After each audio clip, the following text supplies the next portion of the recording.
Therapeutic journaling.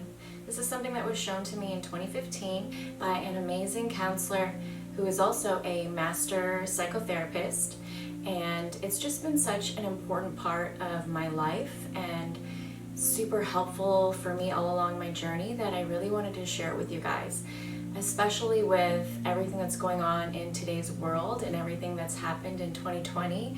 I know that a lot of people are really struggling and going through a hard time, and I can really empathize with that because I also really believe that mental health is so important, and if left unchecked and unprocessed over time, I really believe that it may manifest in our bodies into some sort of dis-ease. Therapeutic journaling can be used anytime you're feeling anything less than desirable, whether that be sad, upset, disappointed, frustrated, heartbroken, embarrassed, whatever it may be.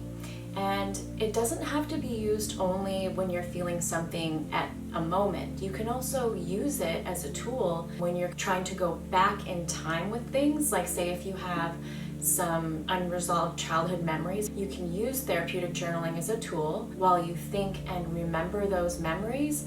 And then when those feelings pop up as you're thinking of those memories, you can journal about it.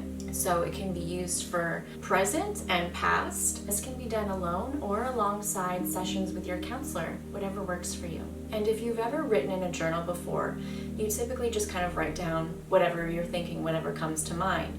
But therapeutic journaling, it takes it to another level where you're writing down what you're thinking, also your feelings, and really identifying them. And then also you write down what your old familiar patterns would be, however you might typically react in a situation similar to this. Then it gives you some action steps, something that you can do to change your old familiar patterns to be living in a more healthy, functioning way to help your growth. So that's therapeutic journaling. There are 6 steps, and I will go through them and explain them with you. All you'll need for this is a journal or some paper, a pen. You could also use a computer. You could use the notepad part in your phone or Google Docs. It was taught to me that if you get a journal that you really, really love, that you think is really pretty, that makes you smile, whatever it is. I like this one a lot because each page is a different color. It's got some drawings in there, and it's got some words as well. So if you get a journal that you really love, get a pen you really love, and then you can also, at the same time as you're journaling, you can put on your favorite calming music. You can get a few pieces of your favorite chocolate, make a cup of your favorite tea, have a diffuser going with your favorite essential oils, light your favorite candle, or you could even run a bubble bath and then journal while you're in the tub. And so it's more about making this time a gift to yourself, and you'll probably find it more enjoyable just like I did. Okay, number 1, trigger. You would write down whatever it was that caused you to react and or feel the way that you're feeling. Number 2, thoughts. You write down your self-talk without judgment, whatever comes to mind. Number 3, feelings. And for feelings, you can use a sheet like this. This one is from RochelleLamb.com. You can go there and print this out for yourself. And there's a ton of different feelings on here. And you can look at the sheet, write down, and it really helps you to kind of nail down the main things of where your feelings are coming from. It's very, very helpful. And for number 4, you write down your needs. And on the back of the feeling sheet, there's a needs list. So it's really great. You can use this together and figure out what your needs are. And they might not even be on the sheet. So whatever it is that your needs are, because with feelings and needs, you really got to stop for a second and ask yourself, what am I feeling? What am I needing? And for some, or maybe for many, this is a question that possibly some people never stop to ask themselves, which is totally understanding because we all live such busy lives. You just kind of go about your day-to-day life and you just live your life. It might take you a little bit of time if you don't have the needs sheet to kind of really think about what your needs are, because maybe that question had never been asked to yourself, and that's okay. Just take your time. There's really no rush. And remember, this is your me time. This is the time that's a gift to yourself, and just be compassionate and just be patient with yourself. Number 5, old familiar patterns. For this one, you would write down whatever your typical response or reaction or solution to the similar situation that you're going through and feeling, whatever your typical reaction would be. Number 6, new patterns to meet my needs. For this one, you try and think of a newer alternative that's more healthy functioning, that can help with your growth, that would replace your old pattern, and think of whatever your needs were that you wrote down, and what can I do instead that would help me achieve those needs instead of just reliving my old familiar patterns. When you're doing this journaling on your own, it doesn't have to go this fast.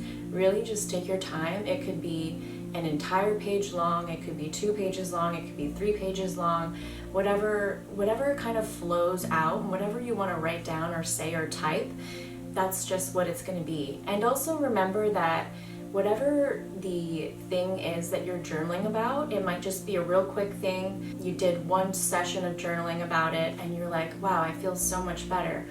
Sometimes it might take several times of writing down the same thing, the same situation, and journaling about it several times. Maybe there's somebody out there that feels like they're in a really deep hole. I really just want you to know that there really is hope, and each time you do your journaling session, it's as if you have a ladder in your hole and you're adding one more bar to your ladder each time you do a journaling session. And if you feel like you want to cry, that's okay too. Every single tear that you shed is like a little piece of pain that's leaving your body. Now I'm just going to do a real quick little journaling session out loud. I'll speak it out so that we can do it together and you can kind of get a better idea of what it might look like. I'll speak about my beloved dog Daisy. She unfortunately passed away in the summer of 2020, and that was super hard. I'm definitely still grieving that and still processing that. I feel like I have come a long way, and so that's what I'm going to speak about. So number 1, trigger, seeing a photo of Daisy. Number 2, thoughts. I really miss her. I wish she were still here. It really sucked not having her here for Christmas. I wish that there were more that I could have done for her. And that's where the whole write down your self-talk without judgment comes in. With that, you also have to remember that you did the best that you could with what you knew how at the time. Number 3, feelings. So I will use the feeling sheet. Grief, heartbroken, hurt, sometimes lonely, sad, heavy-hearted, fragile, and longing to see her again. Number 4, needs, and I can use the needs sheet. Closeness, community, communication, companionship, compassion, understanding, warmth, peace. Number 5, old familiar patterns.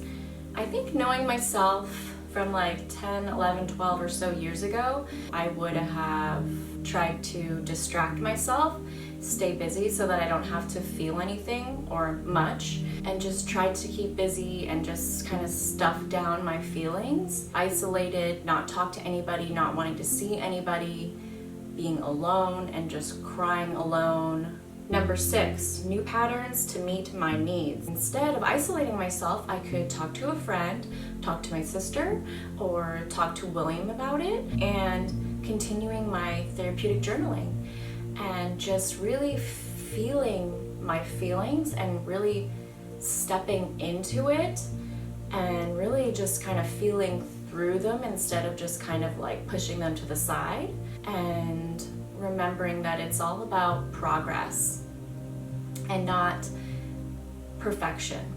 And that's therapeutic journaling. I hope that if you guys are ever in a stressful situation or an undesirable way of feeling, or if you are wanting to unpack things of your past, I hope that you think of this and hopefully try it. And I hope that it brings you some peace. And I hope that it's as helpful for you as it was for me. I wish you all the best. I wish you beauty in each moment and peace in your heart and joy in your soul. Blessings.